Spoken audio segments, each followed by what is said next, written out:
Hey guys, what's happening? How to set up smart home assistant with stable internet connection. So first of all, what you need to do, you need to go ahead and choose your smart assistant, Alexa, Google Assistant, or Siri. Right. Next, use or connect to stable Wi-Fi.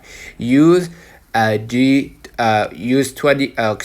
Use a 2.4 hertz network for better range, right?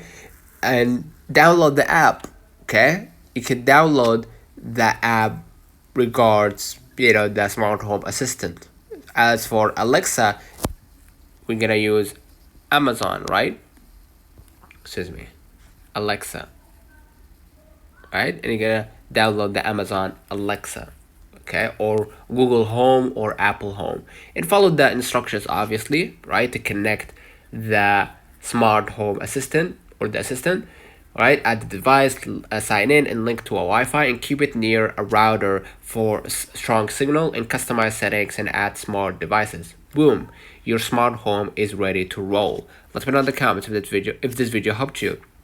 Do not forget to like and subscribe. Thank you, and we will catch you in the next time.